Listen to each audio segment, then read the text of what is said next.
Welcome to chapter 4, completing the accounting cycle. All right. So far, right now, we've done chapters 2 and 3, where we learned about the transactions, how to journalize them, and how to record them using debits and credits. We've also done adjusting journal entries on how to account for various things that wouldn't necessarily have a source document to remind us to adjust it. And now we're going to complete the accounting cycle. If you are struggling with anything up to this point, you need to stop right now and get with me, get with your professor, get some help, because coming into this chapter without having completed chapters 2 and 3, and 1, of course, and understanding those things, there's no point in doing chapter 4, because this is like kind of the capstone of them all. And you need to understand those concepts in order to understand chapter 4. So please get with somebody, tutoring, your professor, whoever, I don't care. Just get some way so that you can get caught up and be ready for this. Okay, here we go. Those were your learning objectives. You can look at that. Prepare a worksheet and explain its usefulness. All right, first of all, a worksheet is nice, it's organized, but it can be convoluted and it can be confusing too. I don't necessarily like them. I've never used one, but they're there. They're a tool. It's part of the curriculum. So here it is. When we are using a worksheet, after we've done all the journal entries and we posted them to the T accounts, what we do is we take those balances on the T accounts and we enter them in as the unadjusted trial balance. Then we're going to enter whatever adjustments we made in the adjustments column. Then we're going to prepare the adjusted trial balance with those numbers as the adjustments. And then it says sort adjusted trial balance amounts to financial statement. I don't even know what that means. Sort it. We're going to use those balances on the adjusted trial balance to make our financial statements. I don't know what they mean by sort it. It's already sorted. It should be sorted in organized the way I explain it. But let's just move on. Total statement columns, compute. Let me just show it to you. Okay. So here's what one looks like. You see the first set of columns in green there. It's got the accounts and the unadjusted trial balance information. Then we adjust stuff as of the yellow column. Okay. Then we have the adjusted trial balance, which basically nets or aggregates the unadjusted trial balance with the adjustments. And so therefore you have that information there. And from that, you can derive your financial statements. And so that's what they mean by sort it. You put an income statement column and a balance sheet column. These things change every year almost, it feels like, or at least every edition of this book. It's a great example. Again, I don't use it. It's not that it isn't a bad resource. It's just that I don't use it. Okay. This is the crutch of the chapter, though, preparing closing entries and post-closing trial balances, all right? So we have 4 steps in the closing process, all right? It's only showing 3 here. But what we're going to do is we're going to close our revenue accounts. Then we're going to close our expense accounts. Then we're going to close our withdrawals account. And we're going to close our income summary, which you have not been introduced to just yet. But you will be. You will be Yoda when he's talking to Luke, when Luke says, "I'm not afraid." Oh, you will be. You will be. I'd be afraid at that point if a little green guy is telling me that I'm gonna be afraid. I'm gonna be like, I'm gonna take your word for it, and I'm pretty much afraid. So anyway, so we're gonna do those things to get those balances to 0. We're gonna update the owner's capital account to match the amount reported on the statement of owner's equity and the balance sheet. All right, here we go. So we need to understand the difference between what is a temporary and what is a permanent account. A temporary account is an account we close every year. A permanent account doesn't close. Now, if you just threw away all of this accounting stuff, it's not that hard to come up with what temporary accounts are and what permanent accounts are. Think about it in your own life, all right? First of all, you have a bank account, right? And it shows how much cash you have. Would you want at the end of every year that the bank says, okay, it's December 31st now, you didn't use all your money, we're going to zero that out, and you're going to start next year with 0 in your bank account? No, okay? That's cash. It's an asset. That's a permanent account. All assets are permanent accounts. You don't just, once you buy a piece of equipment, if you've used it for a year, then take it and chuck it in the trash and say, we got to start all over again. Okay. Liabilities, no matter how much you would love to do this, you can't say, oh, it's a new year, I don't owe you any money. No, you still owe them money, you still got to pay for it. Owner's capital account. All right. Every year, you don't close out your owner's capital account. You don't zero that out. Those are all permanent accounts. Now, in your personal life, every year you get something from your employer. It helps you make your taxes. It's called your W-2. That W-2 has how much money you made that year. Now, that doesn't show you how much money you've made your entire life.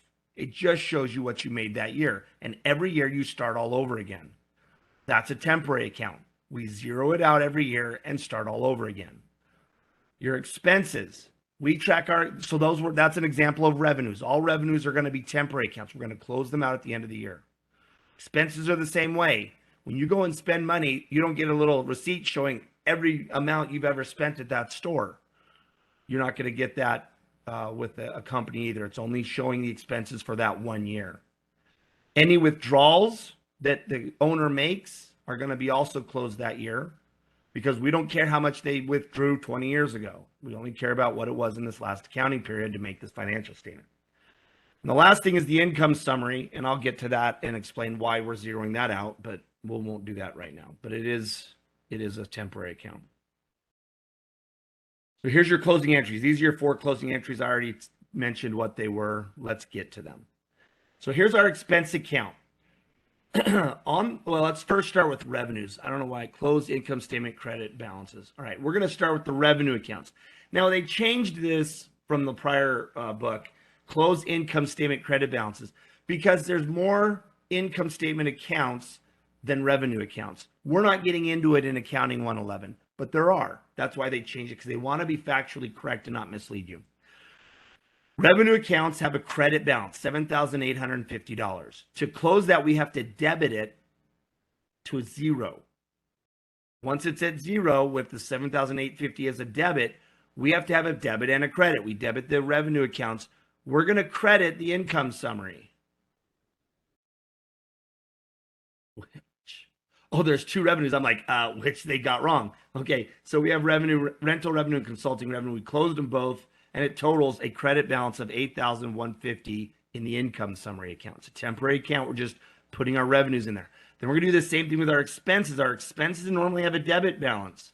So we need to credit them the balance of what it is in those expense accounts to get them to zero.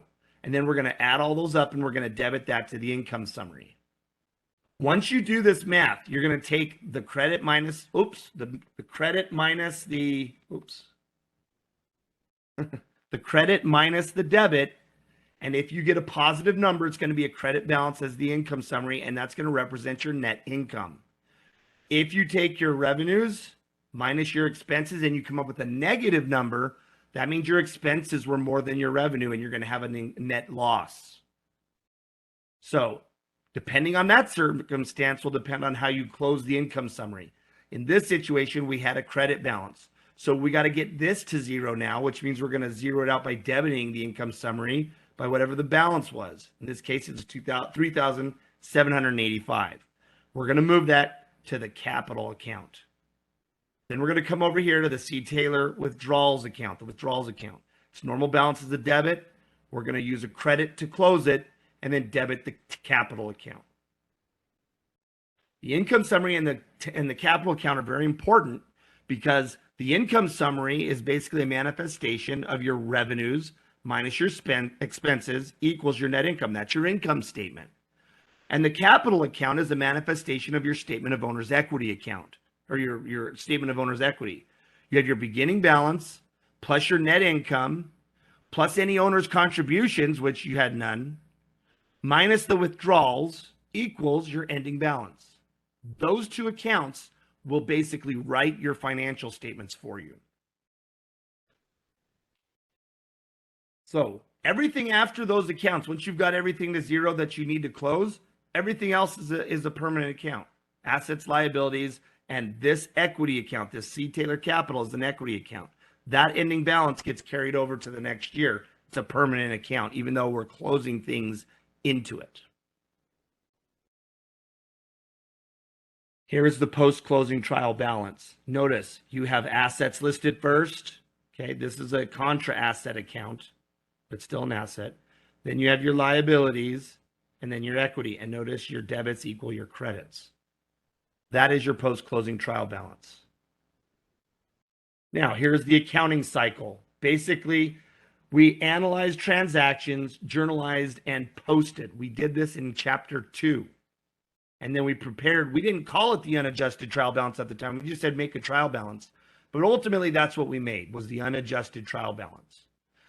Then, and that was all chapter 2. Chapter 3, we adjusted and posted those accounts and prepared the adjusted trial balance. Then, we're in this situation, we're making financial statements, doing our closing entries, and post-closing trial balance. All that is chapter 4. That's why we have to understand chapters 2 through 4 very well. Otherwise, we're going to be in trouble. We need to make sure we understand these 4 chapters.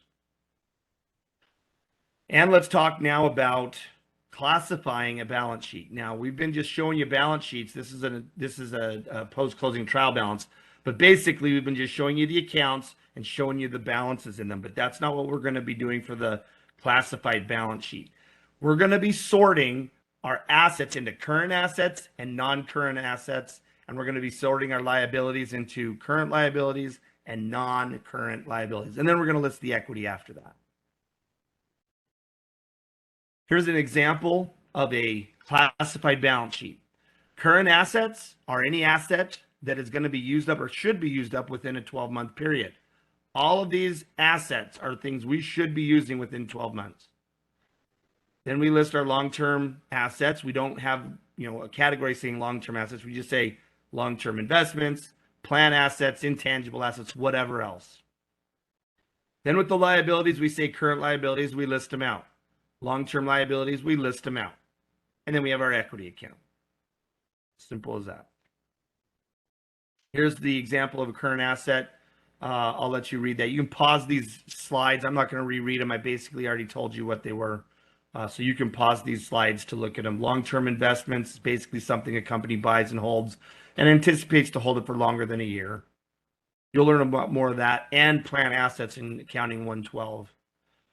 Plan assets are basically, I hate this term, long-lived assets. Such a dumb term. We got to come up with something better than that. But it's basically property, plant, equipment. That's what we used to just call them. Property, plant, equipment. We left it alone. But no, we got to start calling them long-lived assets. Long live the assets. Stupid. Just stupid. Anyway, intangible assets are things that don't have physical form but provide benefit to the company. These things are patents, trademarks, franchises, goodwill, water rights, franchises, copyrights, music, original paintings, things like that. Current customer lists. Current liabilities are liabilities that are due within 12 months or the company's operating cycle. Long-term liabilities is debt owed longer than 12 months. Now, keep in mind, as a current liability, you can have the current portion of long-term debt. Because if you think about a long-term liability, let's say you borrow money and you have to pay off your car or a house. Well, you're going to make payments in 12 months within that 12-month period. Even though it's a long-term liability that you're going to finally pay it off in like 30 years or whatever, that 1 year that you're in is going to be the next 12 months. So that's going to be called the short-term portion of long-term debt. And we put that in the current liabilities section. And then equity is basically all the equities claim on the assets that's left over after liabilities are considered. Okay, and then the last thing in these slides is the current ratio. Basically take your current assets and divide it by your current liabilities, and that will assess and tell you whether or not you can pay your short-term debt in the near future. A higher current ratio is better than a smaller current ratio. However, if you have too big of a current ratio, you might be too liquid, and you know there's reasons for that. Don't worry about the analysis; just know how to calculate it, and you'll be fine. Okay, so that's it for chapter 4, and your word for chapter 4 is going to be light, L-I-G-H-T, kind of like what this star is emitting right here, a light, L-I-G-H-T. All right, we'll see you guys in the next chapters, other videos. Take care.